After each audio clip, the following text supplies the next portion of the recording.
வணக்கம். நான் உங்கள் ஈழத்தமிழன் மேனி. இன்றைய பதிவு இந்த ரீட்சா நிறுவனம் கந்தையா பாஸ்கரன் அவர்கள் வைத்து செய்து கொண்டிருக்க ரீட்சா நிறுவனத்தினுடைய பதிவாக இருக்கின்றது. அதனைத் தொடர்ந்து அங்கு சாப்பிடுவதற்கு வந்த ஒரு சில பேர் தொடர்பான பதிவாகவும் இது இருக்கும் என்று நினைக்கிறேன். முதல் நான் இந்த விஷயத்தை சொல்ல வரேன். இவ்வளவு கோடிக்கணக்கான நிதிகளை செலவழித்து ஒரு வடக்கு கிழக்கு தாயகத்தில் ஒரு பிரமாண்டமான ஒரு சுற்றுலா நிறுவனத்தோடு சுற்றுலாத்துறையை மேம்படுத்தி கலை கலாச்சாரங்களை விவசாயங்களை பல துறைகளை உள்ளடக்கிய இந்த ரீட்சா நிறுவனத்தினுடைய உரிமையாளர் கந்தையா பாஸ்கரன் ஐயா அவர்கள் சில விடயங்களிலே சில தவறுகளை விட்டு இருக்கின்றார். அதை அவரை ஒத்துக்கொண்டுகிறார். ஒரு தலைமைத்துவத்தினுடைய பண்பு தன்னுடைய பிழையை தான் ஒத்துக்கொண்டு அடுத்த கட்டம் திருத்திக் கொள்வது என்பதனை தான் ஒத்துக்கொண்டு அந்த பிழையை ஏற்றுக்கொண்டிருக்கிறார். ஆனால்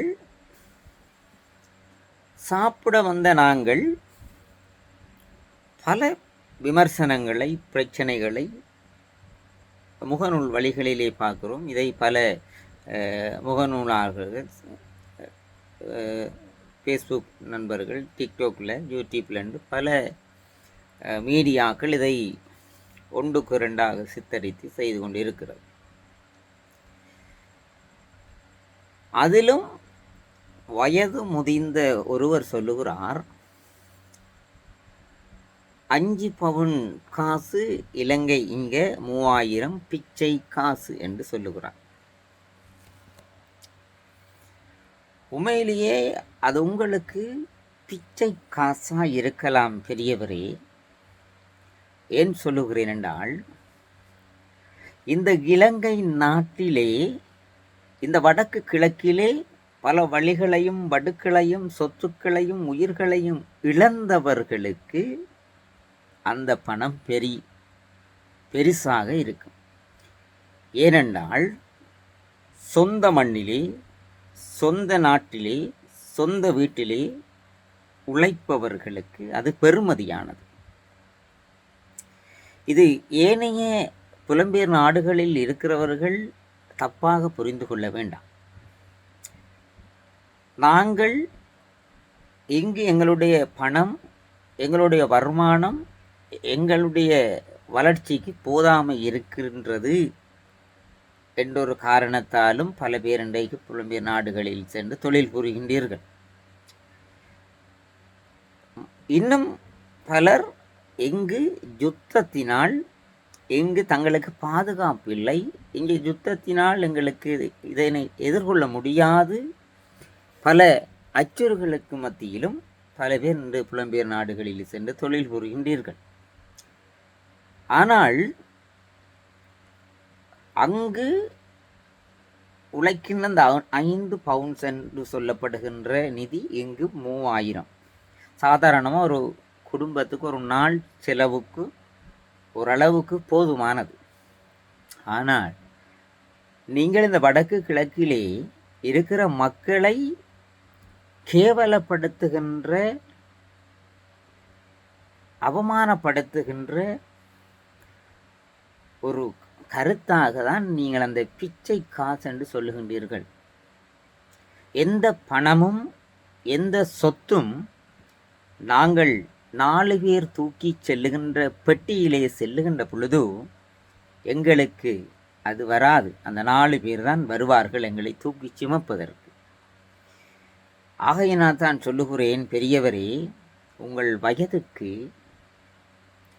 நீங்கள் 4 விஷயங்களை உங்கள் பிள்ளைகளுக்கு, பேரப்பிள்ளைகளுக்கு, பேரப்பிள்ளைகள பிள்ளைகளுக்கு சொல்லி கஷ்டத்தை துன்பத்தை நீங்கள் பட்ட துயரங்களை நீங்கள் காசு பணம் சேர்ப்பதற்கு ஓடி ஓடி உழைத்த அந்த உழைப்பை சொல்லிக் கொடுக்க வேணும், கற்றுக் கொடுக்க வேணும்.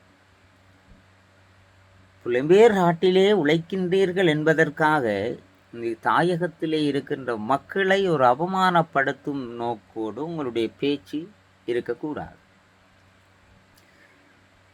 இதே மாதிரி பல பேர் சொல்லுகிறார்கள். உண்மையிலேயே கந்தையா பாஸ்கரன் அவர்கள் இந்த நேரத்திலே அவர் இப்படியான ஒரு விழாவை தயார் செய்தது முற்றும் முழுதான பிழை. ஏன் சொல்லுகிறேன் என்றால், எங்கட மக்கள் தன்னுடைய சொந்த காணிகளை பெற்றுக்கொள்ள முடியாமல் வீதி வீதியாக நின்று பல அவலங்களை ஆர்ப்பாட்டங்களை செய்கின்றார்கள்.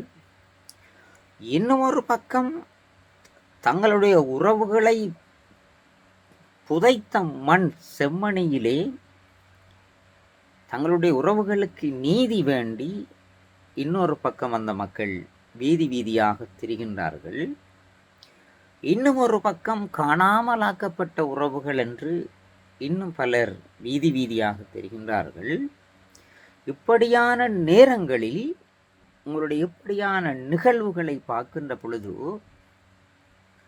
தமிழ் மக்களுக்கு எதிரான ஒரு நிகழ்வாக அது கருத்தை கொண்டு வரும் என்பதிலே நாங்கள் உங்களுக்கு சொல்லி வைக்க விரும்புகிறோம். என்னை விட நீங்கள் படித்தவர், வயதிலே பெரியவர், பல கோடீஸ்வரர் நீங்கள். ஆனால் எங்களுடைய மக்களினுடைய அவலங்களையும் வேதனைகளையும் மறந்து நீங்கள் இதை செய்திருக்கக்கூடாது என்பதனை நான் சொல்லி வைக்கிறேன். இப்படியான சூழல் இருக்கின்ற நேரத்திலே தான் நீங்கள் அடுத்த கட்ட வடமாகாண ஒரு தேர்தல் களத்தை சந்திக்கப் போகின்றீர்கள்.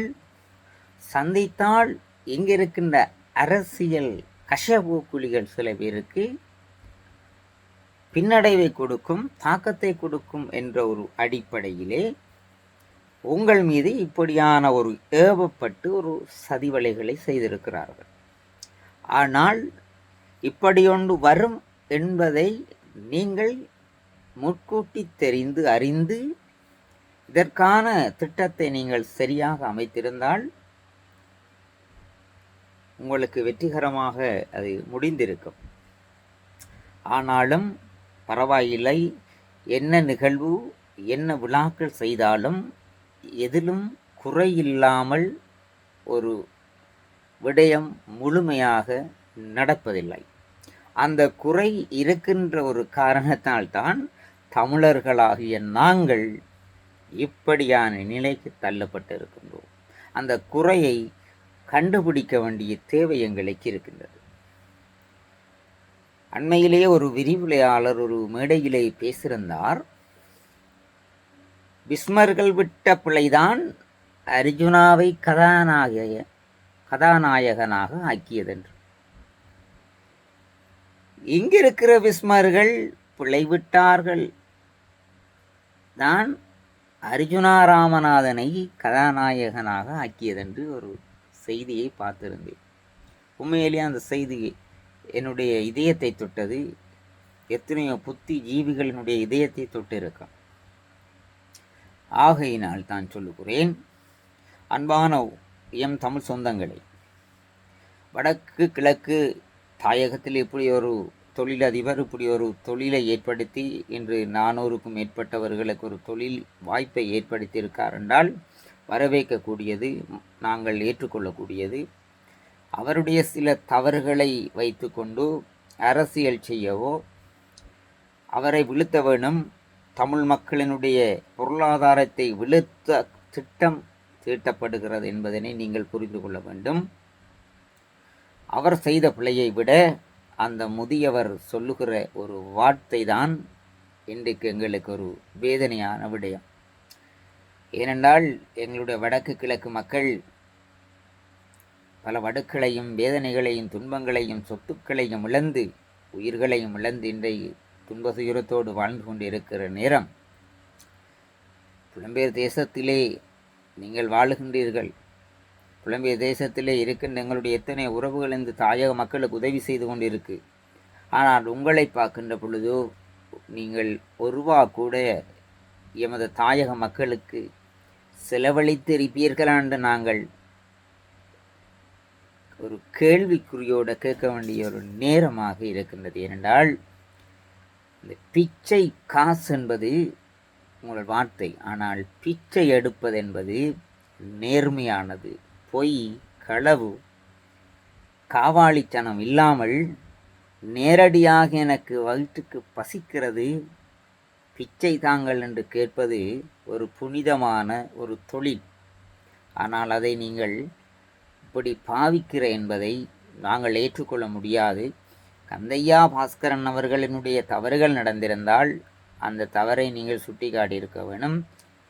பணமில்லா இருந்தபடி அந்த பணத்தின் ஆசையால் தான் அந்த பணத்தை செலவழித்து அந்த இடத்துக்கு ஒரு ஆடம்பரமான உணவை நாங்கள் சாப்பிட வேணும் என்று நீங்கள் வந்திருக்கிறீங்க என்பதனை நீங்கள் உணர்ந்து கொள்ள வேணும். அப்போ தான் விளங்குது அந்த பணத்தினுடைய பெறுமதி என்னன்றது உங்களுக்கு தெரியுது.